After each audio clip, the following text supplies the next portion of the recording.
The lonely cargo ship drifted silently through the dark space.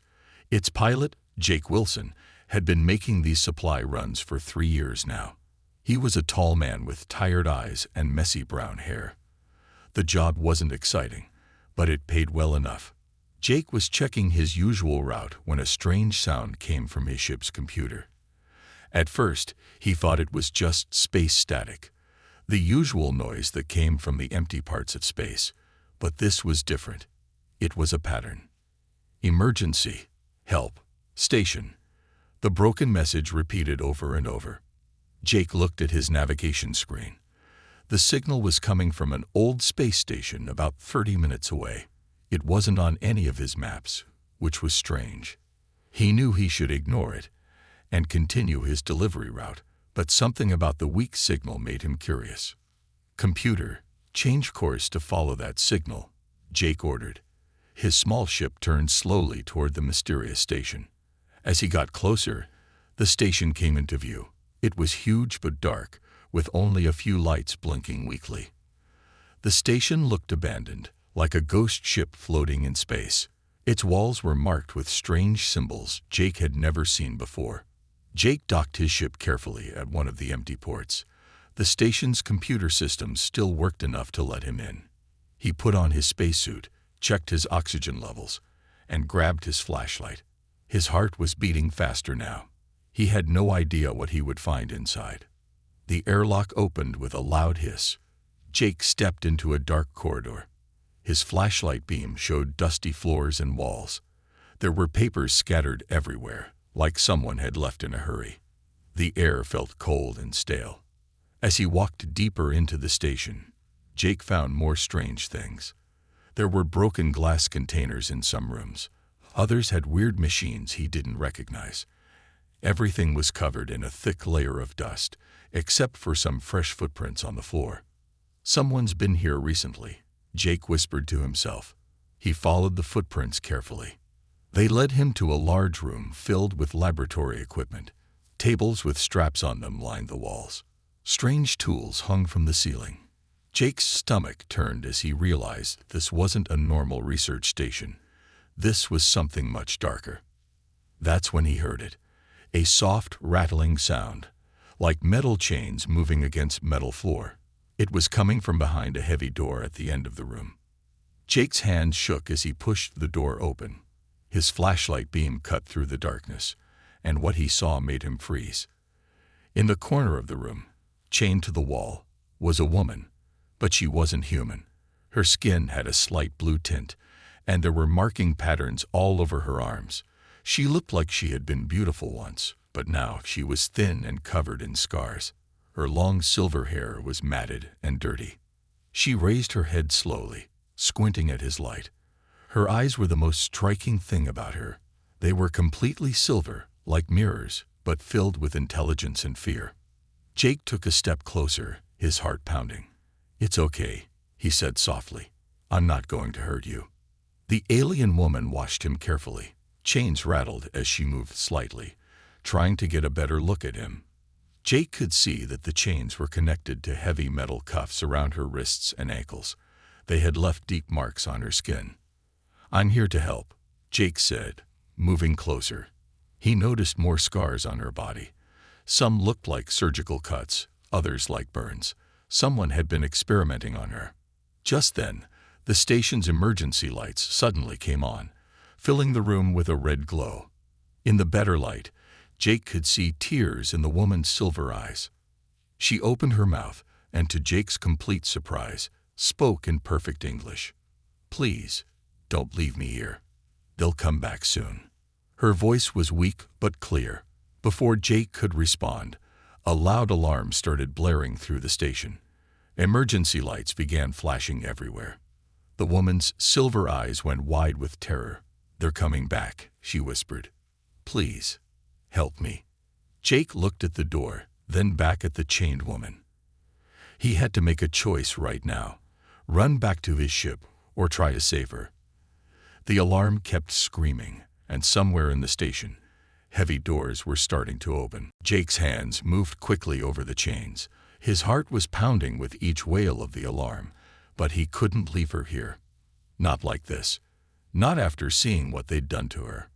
Hold still, he whispered, pulling out his plasma cutter. The blue flame sparked to life, and he carefully began cutting through the heavy chains. The alien woman didn't flinch as sparks flew around her. She clearly endured far worse. As the first chain broke free, something amazing happened. The cut on her wrist, raw and bleeding from the metal cuff, began to heal itself. Jake watched in amazement as the wound closed like water rippling over sand. "I'm Luna," she said softly, rubbing her newly freed wrist. "And we have exactly 6 minutes before they release the hunters." "Hunters?" Jake's voice cracked. A horrifying screech echoed through the station's corridors, answering his question. Luna's silver eyes widened. "Make that 3 minutes. They're eager today." Jake worked faster with the plasma cutter, his hands sweating inside his gloves. The second chain snapped free, then the third. Just as he started on the last one, the station's lights flickered ominously. "They're cutting power to this sector," Luna warned. She spoke with an odd calmness, like someone who had seen too much to be frightened anymore. "They think darkness will trap us." The final chain broke just as the lights died completely. In the beam of Jake's flashlight, Luna stood shakily. She was taller than he'd first thought, nearly 7 feet, her silver hair glowing faintly in the dark. "This way," she said, grabbing his hand. Her skin felt cool, like touching silk left in shade. To Jake's surprise, she pulled him not toward the door, but to a wall panel. Luna pressed her hand against it, and strange symbols lit up under her touch. The wall slid open, revealing a maintenance tunnel. "I've watched them use these passages for years," she explained. "Never thought I'd be strong enough to escape through them myself." They crawled through the narrow tunnel as sounds of chaos erupted behind them. Metal claws scratched against floors. Inhuman growls echoed through vents. The hunters were searching. "What are they?" Jake whispered as they emerged into a larger corridor. "Failed experiments," Luna said grimly. "The ones they couldn't control. They keep them as guards now." She suddenly stopped, pressing Jake against a wall. Seconds later, a shadow passed by a junction ahead, something massive walking on too many legs. They moved carefully through the station, Luna leading the way with an unerring sense of direction. Jake noticed she seemed to be getting stronger with each step, like freedom itself was healing her. Suddenly, red beams of light crisscrossed the corridor ahead. "Security lasers." Luna smiled for the first time, and it transformed her face. "Watch this," she whispered. She stepped forward and raised her hands. The air around her seemed to bend, like heat waves rising from hot pavement. The laser beams wavered, then bent away from them, creating a safe passage. "How did you?" Jake started to ask. "They experimented on me for years, trying to understand my people's abilities," Luna said as they hurried through. "They never realized that each test made me stronger. I just needed to heal enough to use my powers again."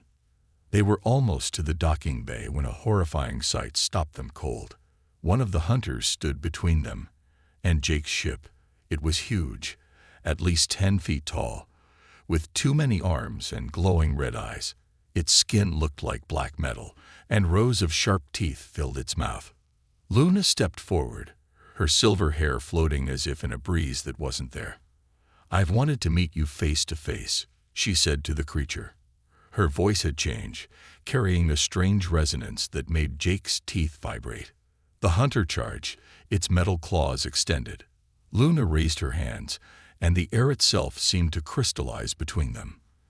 The hunter slammed into an invisible wall so hard it left cracks in the actual station wall. "Run." Luna grabbed Jake's hand again, pulling him past the dazed creature. They sprinted for his ship as more howls echoed behind them. Jake scrambled to open his ship's airlock. As they dove inside, he saw more hunters emerging from the shadows, their red eyes glowing with rage. The airlock sealed just as claws scraped against the hull. "Get us out of here," Luna said, strapping herself into a seat.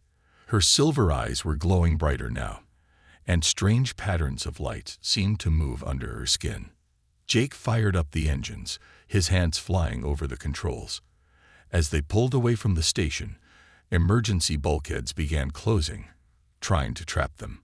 Each one stopped just long enough for them to slip through, responding to Luna's powers. They were almost clear when the station's bigger hangar doors began to close. Jake pushed his engines to full power, aiming for the shrinking gap. Luna raised her hands one last time, her power keeping the massive doors open just long enough for them to shoot through into open space. As they sped away, Luna collapsed in her seat, exhausted but smiling. "Thank you," she whispered. Jake started to respond, but then his ship's radar began beeping urgently. Multiple vessels were emerging from behind the station, sleek, black ships built for hunting. "They won't let us go easily," Luna said quietly. "I know too much." Jake set his jaw, plotting an escape course. "Well, they'll have to catch us first." The asteroid field stretched before them like a maze of floating mountains. Jake's small cargo ship weaved between the massive rocks, barely staying ahead of the black ships behind them. Each asteroid was bigger than a city, spinning slowly in the darkness of space. Luna sat with her eyes closed in the co-pilot's seat, her silver hair glowing brighter with each passing moment. Suddenly, she pointed to a massive asteroid ahead. "There. Inside that one." "Inside?" Jake asked, but then he saw it. A dark crack in the asteroid's surface, just barely wide enough for his ship. "Trust me," Luna said softly. The patterns under her skin were pulsing with light now, like flowing rivers of starlight. Jake took a deep breath and aimed for the crack. The black ships followed, their weapons charging.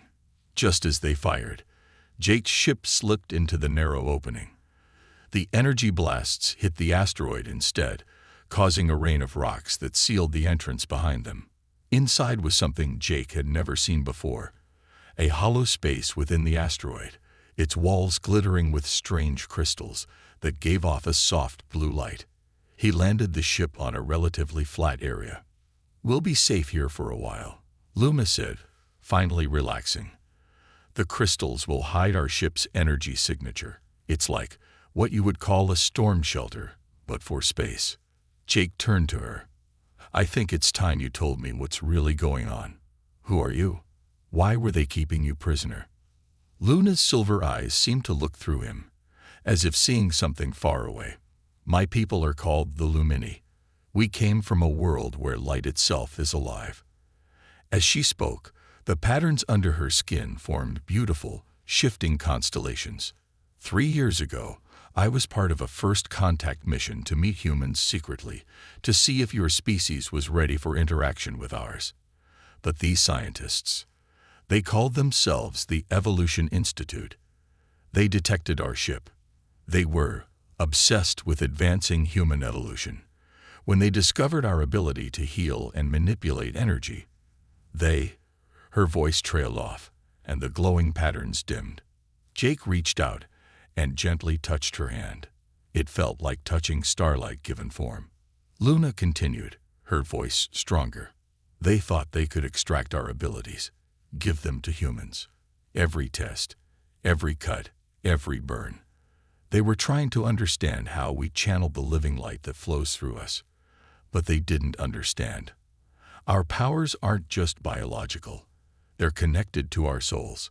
She stood up and walked to the ship's window, looking at the glowing crystals outside. "The more they hurt me, the more my powers grew. Pain taught me to reach deeper into the light, but I was too weak to escape alone. She turned to Jake, her eyes shining. "I needed kindness to reawaken my strength." Suddenly, the crystals outside pulsed with bright light. Luna's expression changed to worry. "They're coming. They have a crystal breaker." A deep rumbling shook the asteroid. Through the window, they watched in horror as one section of crystal walls began to turn black, as if being drained of life. "What's a crystal breaker?" Jake asked, already rushing back to the pilot's seat. "A weapon they created from studying my people. It doesn't just destroy crystals. It corrupts the living light inside them. Luna's voice was filled with sadness. Each crystal it destroys is like a small death in the universe. The black ships appeared through the corrupted section, their hulls now covered in dark crystal growths that seemed to eat light itself. Leading them was a larger ship shaped like a twisted spear. "Dr. Nexus," Luna whispered, fear and anger mixing in her voice. "The head scientist. He's found us."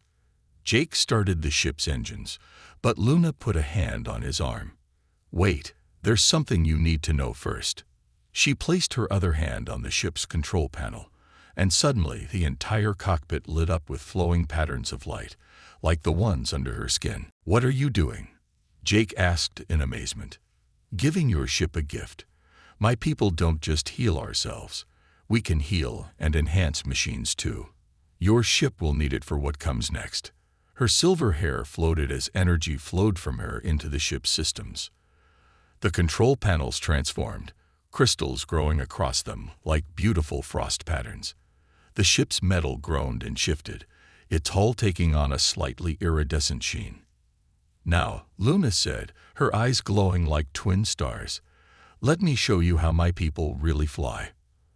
The radar screen erupted with warnings as Dr. Nexus' fleet moved to surround them. The crystal breaker began charging, its black energy reaching out like hungry tentacles. Luna looked at Jake, determination replacing her fear. "You saved me from their cage. Now I'll save you from their hunt." Outside, the corrupted crystals spread further, eating away at their sanctuary. But in the cockpit of their newly transformed ship, light and darkness prepared for battle, and two beings from different worlds readied themselves to face the coming storm together. Jake gripped the enhanced controls, feeling the ship humming with new power. Where to? Luna's answer was both thrilling and terrifying. The heart of the light storm. It's time to show them what happens when you try to cage a star. Jake's enhanced ship burst from the dying asteroid, trails of living light streaming behind it like wings. The Black Fleet followed, their corrupted crystal ships forming a web of darkness around them. There, Luna pointed ahead.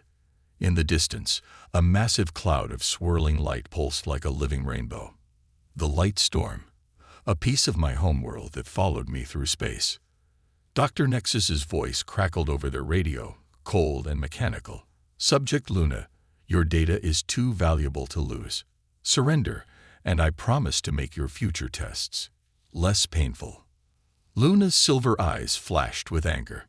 She pressed her hand against the ship's communication panel, and when she spoke, her voice carried the sound of singing crystals. "You didn't study us, Nexus. You tortured us. Now learn what that teaching really cost you." She looked at Jake. "Fly straight into the storm. Don't stop, no matter what you see." The crystal breaker fired, sending waves of darkness toward them. But Luna stood in the cockpit, her arms raised, and the darkness split around their ship like water around a stone. The patterns under her skin were blazing now, matching the swirling colors of the light storm ahead. As they flew closer, Jake saw that the storm wasn't just light. It was filled with crystalline creatures, each one glowing with its own colors. They looked like a cross between whales and dragons, their bodies translucent and flowing with light. "Light leviathans," Luna whispered with joy. "My people's ancient guardians. They followed me across the stars, waiting for the right moment." The leviathans turned their massive crystal heads toward the approaching ships. Their bodies pulsed with waves of color that Luna seemed to understand. "They're saying welcome home," she translated, tears of light rolling down her cheeks. Suddenly, the ship's controls shifted under Jake's hands. Crystal formations grew across the windows, forming a protective shell. "What's happening?" he asked. "The storm is awakening," Luna said. "Hold on to something." The light leviathans began to sing. It was a sound Jake felt in his soul more than heard, like 1,000 crystal glasses singing together. The storm responded, its colors swirling faster, forming a massive vortex. Dr. Nexus's fleet fired everything they had. Black crystal missiles and corruption beams shot toward them. But the leviathans moved in perfect formation, their bodies creating shields of pure light. Luna began to sing too, her voice joining the Leviathan's song. The crystal growths in their ship pulsed in rhythm with her voice. Jake watched in awe as her feet lifted off the floor, her hair and skin becoming nearly transparent with light. "Jake," she said, her voice echoing strangely, "whatever happens next, know that you didn't just save my life. You saved an entire species' future." The light storm erupted. Waves of living light crashed through space, like an ocean breaking free. The Leviathans rode these waves, their crystal bodies channeling and directing the power. Each wave that hit Dr. Nexus's ships transformed the corrupted black crystals, returning them to pure light. Through the chaos, Jake saw Dr. Nexus's spear ship trying to escape. But Luna wasn't finished. She pressed her hands against the ship's ceiling, and suddenly their entire vessel became almost transparent, glowing like a newborn star. "My turn," Luna whispered. Their ship shot forward, faster than Jake thought possible. Light bent around them as they flew, reality itself seeming to warp. They passed through Nexus's shields like they weren't even there. Luna's voice rang out one last time. "You wanted to understand our power, Nexus. Here it is." She brought her hands together, and every crystal in their ship released its light at once. The beam struck Nexus's vessel, but instead of destroying it, the light did something far more incredible. It began to heal it. The black crystals fell away, revealing the original metal beneath. Through the cockpit window, they could see Nexus and his crew staring in disbelief as their weapons transformed into blooming crystal gardens. "Corruption can't survive when exposed to pure light," Luna explained, her feet touching the floor again. "My people don't believe in destruction, only transformation." The light storm settled, the Leviathans gathering around their ship like giant, glowing guardians. In the distance, Nexus's fleet floated harmlessly, their ships now decorated with beautiful, benign crystals that glowed with soft colors. But their victory celebration was cut short. The ship's radar picked up new signals, dozens of them, coming from deeper space. "More Evolution Institute ships?" Jake asked, ready to flee again. Luna's face broke into a radiant smile. "No, something much better." Her eyes filled with joyful tears. "My people. They felt the storm's call. They're coming." Through the crystal-covered windows, they watched as ships of pure light appeared in the distance, each one unique and beautiful, like sculptures made of starlight and dreams. The ships of Luna's people had finally arrived. Jake felt Luna's hand slip into his. "The real adventure," she said softly, "is just beginning." The fleet of Lumini ships surrounded them like a constellation come to life. Each vessel was unique, shaped like different crystal formations, pulsing with their own rhythms of light. But something was wrong. Luna's smile faded as she read the light patterns they were sending. "We can't stay," she said urgently.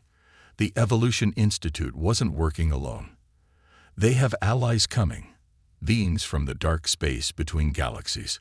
We need to reach the ancestral crystal before they arrive." "What's the ancestral crystal?" Jake asked, watching as the Lumini ships began forming a protective circle around them. Luna pressed her hand against their ship's crystal-covered walls. Images flowed across the surface like living paintings, a massive crystal structure floating in space, reaching up like a giant tree made of light and glass. "The first crystal our people grew in space," she explained. "A piece of our homeworld's heart. The Institute doesn't know about it, but their dark space allies do. If they corrupt it..." She shuddered, making the crystals around them dim momentarily. The light Leviathans suddenly roared their crystal song in warning. Far in the distance, space itself seemed to tear open. Through the rip came ships that hurt Jake's eyes to look at.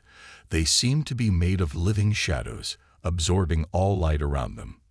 "The Void Seekers," Luna whispered. "They taught the Institute how to corrupt our crystals.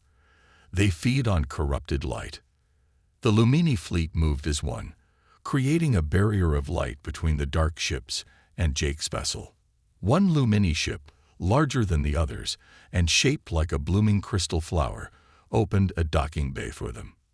"That's my mother's ship," Luna said, "but we can't go there. The Void Seekers will expect that." She turned to Jake, her silver eyes swirling with colors he'd never seen before. "Do you trust me?" Before he could answer, Luna merged her hands into their ship's crystal control panel. The entire vessel shuddered as new crystal formations grew across its hull, but these were different. They bent light around them like a mirror. "Hold on," Luna warned. "I'm about to break some of my people's oldest laws." She began to sing, but this wasn't like her previous songs. This was deeper, more ancient, like the sound crystals would make if they could remember their birth inside the earth. The light leviathans responded, their bodies glowing brighter. Suddenly, every crystal on their ship started absorbing light instead of emanating it. They became invisible, cloaked in a shell of redirected light. Through their crystal windows, Jake watched in amazement as copies of their ship appeared throughout the area, light echoes created by the leviathans. The Void Seekers attacked, their shadow weapons cutting through space.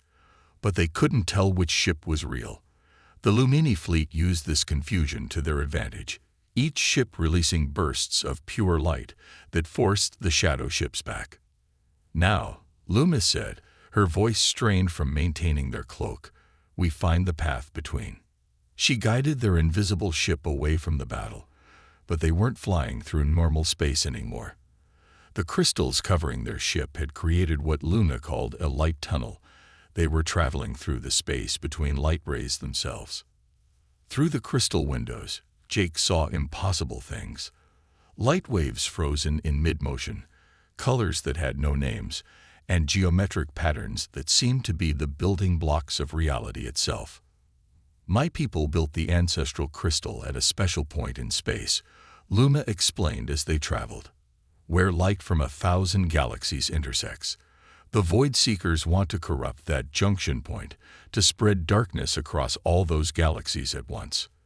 Their ship emerged from the light tunnel into a space that took Jake's breath away.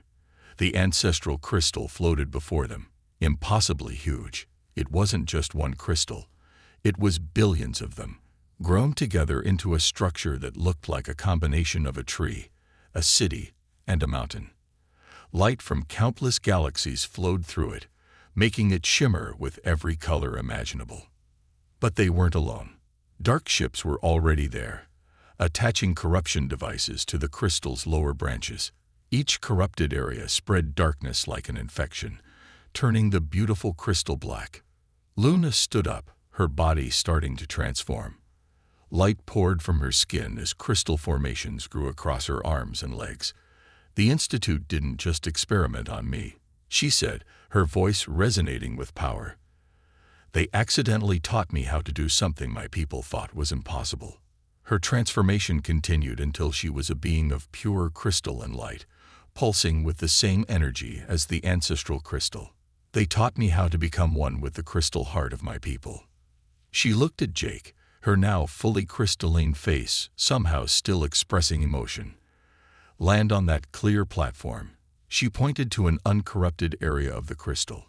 "I'm going to show the Void Seekers what happens when you threaten not just my people, but all the light in the universe." Jake guided their ship down, watching as Luna's crystal form grew brighter and brighter. Behind them, the combined fleets of Lumini and Void Seekers emerged from light tunnels, ready for the final battle. The fate of light itself hung in the balance, and his transformed friend was about to face it head-on.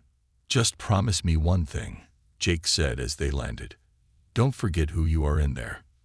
Luna's crystal face formed what might have been a smile. "How could I? You reminded me when I'd forgotten myself in that prison.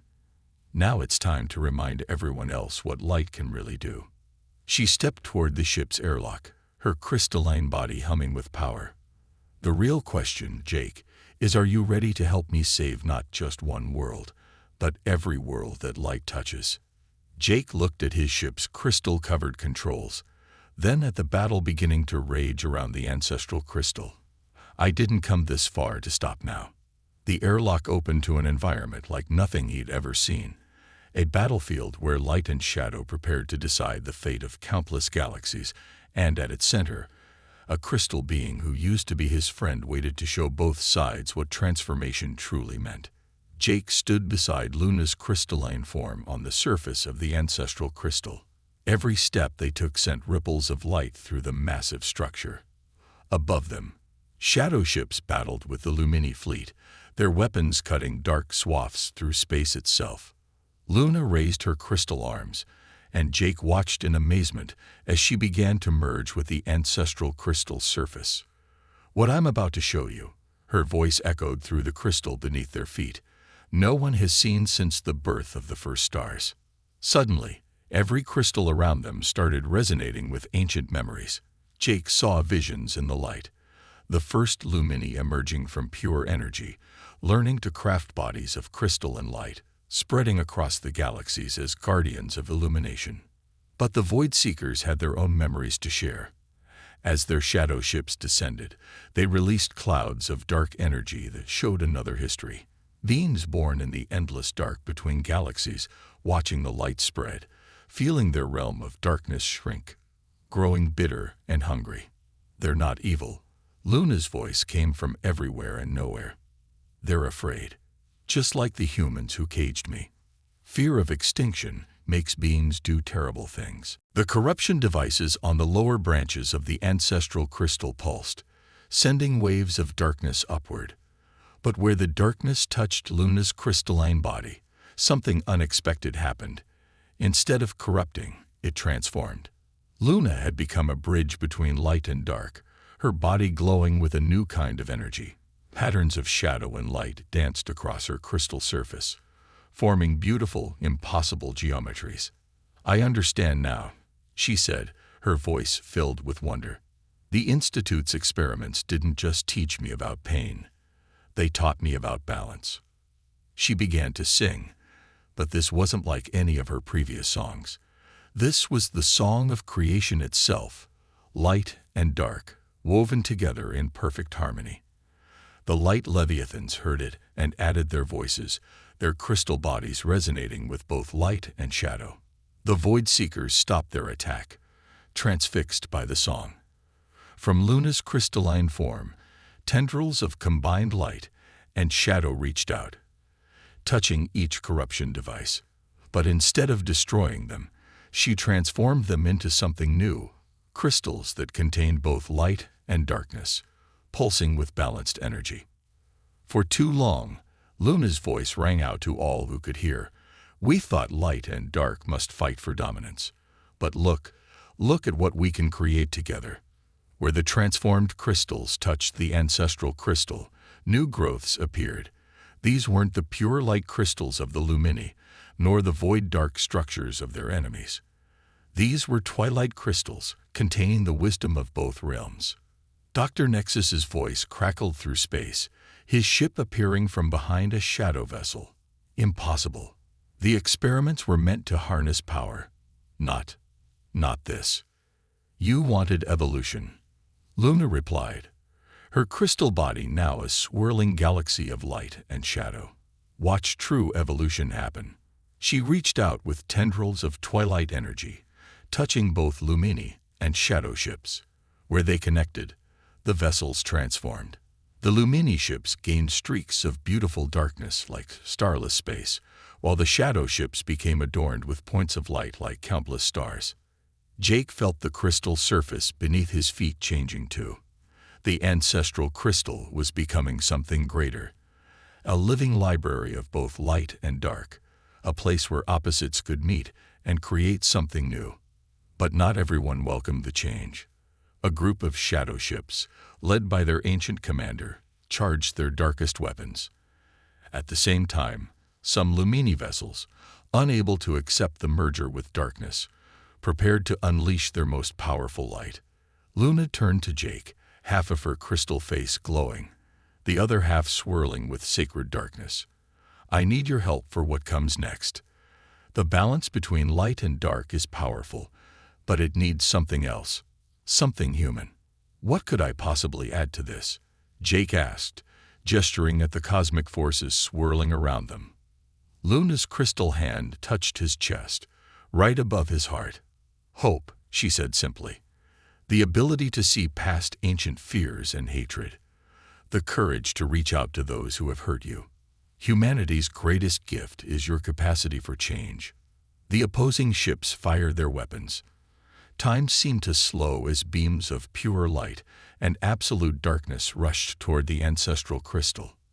Luna's crystal body began to shift again, but this time, she reached out and took Jake's hand. "Do you trust me?" she asked one final time. Jake nodded and felt a strange sensation as crystal began to grow over his skin. But this crystal was different. Neither light nor dark, but something entirely new. Together, they were becoming a bridge not just between light and darkness, but between all forms of life. "Now," Luna said, her voice joined with Jake's in perfect harmony, "let's show the universe what transformation really means." They raised their crystalline hands together as the weapons of light and dark converged on their position. The fate of not just galaxies, but of understanding itself, hung in the balance of what would happen next. As the weapons of pure light and absolute darkness converged, Jake and Luna's merged crystalline form began to resonate with a power never before seen in the universe. Their combined body, neither fully light nor dark, human nor lumini, created a prism of infinite possibilities. The attacking beams struck their crystalline shield, but instead of destruction, something miraculous happened. Each ray of energy was caught in their crystalline matrix, transforming into threads of twilight power that wove themselves into a tapestry of creation. "Let us show you," their merged voices sang, "what the universe really dreams of becoming." From their joined form, waves of transformation rippled outward. The ancestral crystal responded, its ancient structure evolving into something that defied comprehension. Each branch became a bridge between realities, each crystal facet a window into new possibilities. The light leviathans, understanding first, began a song that shook the foundations of space itself. Their crystal bodies transformed, becoming living rainbows that contained both light and shadow. They swam through space like cosmic serpents, weaving new constellations with their passing. Dr. Nexus's ship drifted closer, its sensors struggling to comprehend what they witnessed. This is beyond evolution," his voice trembled with awe. "This is Genesis." The joined being that was Jake and Luna reached out with tendrils of crystalline energy, touching each ship in turn. But they didn't just transform the vessels. They showed their crews visions of what could be. Void seekers discovering they could create gardens of twilight crystals in their dark realm, bringing beauty to the void without losing its mystery. Lumini learning to dance with shadows, their light more beautiful for the contrast it created. Humans, represented by Dr. Nexus and his crew, finding their place as bridges between ancient powers, their adaptability their greatest strength. But the transformation wasn't finished. The ancestral crystal, now a nexus of unified forces, began to birth something new. From its highest branches, crystal seeds of hybrid energy began to fall into space. Each seed contained the combined DNA of light, darkness, and human potential. "Life," the merged voice of Jake and Luna explained, "finds new paths. The universe doesn't want war between its children. It wants symphony." As if in response, the crystal seeds began to sprout in space. They grew into impossible structures. Space stations that were also gardens, ships that were also living beings, colonies that danced between light and shadow while celebrating both. The Void Seeker's ancient commander approached, their ship now a beautiful blend of dark matter and starlight. "In all our cycles of existence, we never imagined peace could be so creative." Luna's consciousness gently separated from Jake's, their crystalline forms becoming distinct but remaining connected by threads of twilight energy. Jake found he could still move in space without protection, his partially crystalline body adapting to any environment. "The Evolution Institute was right about one thing," Luna said, her form shifting between light and shadow like a cosmic aurora. "Evolution is the universe's greatest gift. They just didn't understand that true evolution comes from unity, not conquest. The transformed ancestral crystal now served as a living university, where all species could come to learn the art of twilight harmony. The light leviathans became its guardians and teachers, their songs now containing the wisdom of both void and illumination. Dr. Nexus stepped out of his ship, his body temporarily crystallized by the new environment. What do we do now? How do we make amends for our fears and failures? Jake, his human heart still beating within his partially crystalline chest, answered, "We explore, we learn, we grow, together." Luna smiled, her face a masterpiece of light and shadow. The universe is vast, and now we have new eyes to see it with. She turned to Jake. "Will you join me? There are countless worlds waiting to learn this symphony." Jake looked at his transformed self, then at the infinite possibilities spreading before them. Ships of light and shadow now moved together in spiral dances. The light leviathans wove new constellations with their twilight bodies. Crystal seeds continued to birth new forms of existence throughout space. "I remember when I first heard your distress signal," he said. "I was just a cargo pilot looking for meaning in the empty space between stars." He reached out, taking her hand, watching as their crystalline energies swirl together. "Now look at us, teachers of a new harmony." The ancestral crystal pulsed with power, sending out a wave of twilight energy that reached across galaxies, inviting all beings to learn the dance of unity. And at its heart, a human and a Lumini, transformed by understanding and trust, prepared to show the universe that the greatest power wasn't in light or darkness, but in the courage to become something gloriously, impossibly new. "Well then," Luna said, her voice containing all the music of creation, "shall we begin our next adventure?" Jake smiled as their ship, now a living crystal entity itself, grew around them like a blooming flower. "Lead the way. After all, the universe is still learning how to dream." Above them, light and shadow danced together in endless patterns, and the symphony of unity played on, growing richer with each new voice that joined its eternal song.